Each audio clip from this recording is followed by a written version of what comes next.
कहते हैं ना, दुश्मन का दुश्मन दोस्त होता है। हमारे देश के कुछ ऐसे नेता भी हुए हैं जिन्होंने इस तरीके के निर्णय लिए हैं जिसका भुगतान अभी तक करना पड़ रहा है। लेकिन अब समय बदल गया है और समय ने ऐसा पासा पलटा है कि बलूचिस्तान अब भारत से मांग रहा है मदद। क्या बलूचिस्तान में भारत अपनी सेना उतारेगा? और बलूचिस्तान के लोगों ने भारत को क्या याद दिलाया है, किस बात को लेकर वो भारत से कह रहे हैं कि आपने अगर हमारी बात मानी होती तो बलूचिस्तान आज आपका होता। तो वहीं दूसरी तरफ रूस ने रख दी है शर्त। जानेंगे क्या है मामला। इसके अलावा बहुत कुछ आइए जानते हैं इन खबरों को विस्तार से। ऐसा है कि चाचा नेहरू के कई ऐसे डिसीजन हैं, कई ऐसे निर्णय हैं जो उन्होंने ले तो लिए पर उसका भुगतान दशकों तक भारतीय करते रहे हैं। ये तो पता ही है कि बलूचिस्तान के लोग पूरी तरीके से विरोध कर रहे हैं चीन पाकिस्तान के इकोनॉमिक कॉरिडोर का, यानी सीपेक का। और ये विरोध कुछ इस तरीके से बढ़ रहा है कि जैसे ही कमर जावेद बाजवा पाकिस्तान से बाहर गया और चीन के पास भीख मांगने इमरान खान पहुंचा, वैसे ही दनादन बलूच विद्रोहियों ने कांड करने शुरू कर दिए बलूचिस्तान में। आपको बता दें, ऐसा माना जाता है कि असल जो संख्या है मारे गए पाकिस्तानी सेना की वो है 170। तो वहीं कहा जा रहा है कि 4 हेलीकॉप्टर को भी मार गिराया है बलूच विद्रोहियों ने। ये बहुत बड़ी संख्या है और चीन को हिलाने वाली संख्या है, क्योंकि जब ये कांड हो रहे थे तब MI हेलीकॉप्टर्स का इस्तेमाल कर रहा था पाकिस्तान इन विद्रोह को दबाने के लिए। खास करके पंजगुर और नौस्की में जो हमले कर दिए थे बलूच विद्रोहियों ने। वैसे आपको बता दें, पाकिस्तान इस सब के लिए भारत को दोष देता है, पर बलूचिस्तान के लोग भी भारत को दोष दे रहे हैं और वो दोष दे रहे हैं उस चीज के लिए जो चीज जवाहरलाल नेहरू ने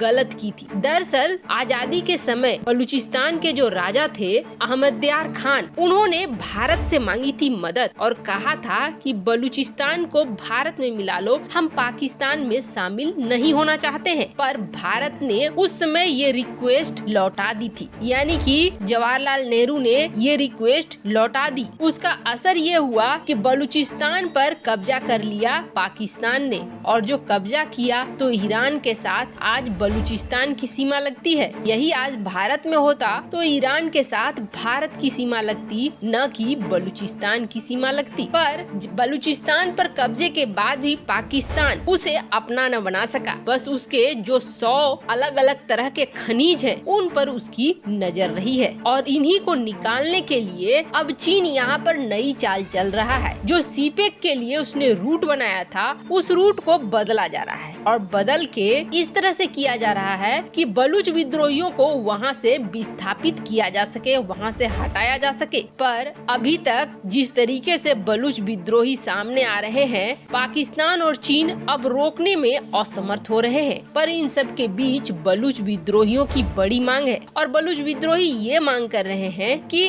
भारत मदद करे बलूच विद्रोहियों का, ठीक वैसे ही मदद करे जिस तरीके की मदद पाकिस्तान से बांग्लादेश को अलग करने में भारत ने की थी। इसके लिए बलूच विद्रोही ये भी कह रहे हैं कि एक तो आप मेरी मदद करेंगे और दूसरी सीपेक जो कि आपके लिए बड़ा खतरा है, उस खतरे को भी एलिमिनेट किया जा सकेगा, हटाया जा सकेगा, इसलिए आप हमारी मदद कीजिए। खैर, भारत इस मामले में आधिकारिक तौर पर क्या रुख अपनाता है वो तो समय ही बताएगा। पर इन सब के बीच यूक्रेन और रूस के जंग में एक नया मोड़ आ गया है और ये मोड़ इतनी तेजी से बदल रहा है कि समझ में नहीं आ रहा है कि रूस दरअसल करना क्या चाह रहा है। एक तो पहले रूस ने नाटो के ऊपर दबाव बनाया और ये कहा कि आप ये कह दो कि यूक्रेन को आप शामिल नहीं करोगे तो हम फिर अपनी सेना को वापस ले आएंगे। कल कुछ टुकड़ियों को नाटो ये आश्वासन दे कि वो यूक्रेन को अपने में शामिल नहीं करेगा, क्योंकि नाटो अब अपना विस्तार करते रूस की सीमा तक पहुंच रहा है और रूस की सीमा तक हम जब भी खतरा पहुंचेगा तो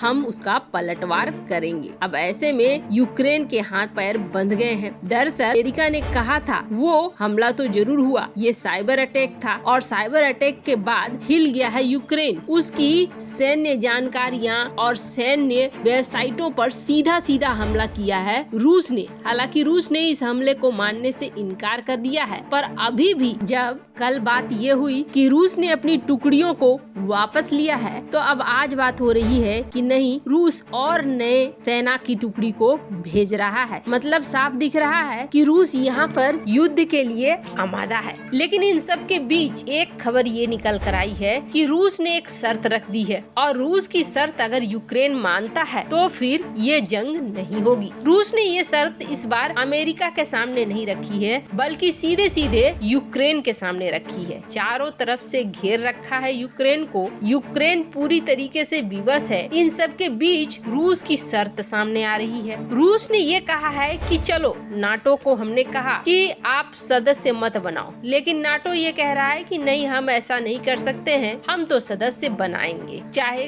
भविष्य में हमें किसी को भी लगेगा कि वो हमारे पास आना चाहता है तो हम उसे सदस्य बना लेंगे, चाहे वो यूक्रेन ही क्यों न हो। तो फिर रूस ने शर्त यूक्रेन के सामने रख दी कि आप ऐसा कीजिए, आपको अपने 1990 में किए गए प्रतिज्ञा पर वापस लौटना पड़ेगा। 1990 में क्या प्रतिज्ञा की थी यूक्रेन ने? तो यूक्रेन ने ये प्रतिज्ञा की थी कि वो रूस के अहित के लिए कोई काम नहीं करेगा और किसी भी सैन्य गुट का सदस्य नहीं बनेगा। 1990 में रूस के साथ यूक्रेन ने ये वादा किया था। 2014 में रूस समर्थित जो सरकार थी वो गिर गई और उसके बाद नई सरकार बनी और इस नई सरकार ने रूस को धोखा देते हुए ये कह दिया कि हम नाटो में शामिल होंगे। इसकी वजह से रूस का ये रूप देखने को सामने आने लगा है। अब रूस ये कह रहा है कि यूक्रेन अगर चाहता है कि ये जंग न हो तो यूक्रेन को अपने उस प्रतिज्ञा पर वापस लौटना होगा और कहना होगा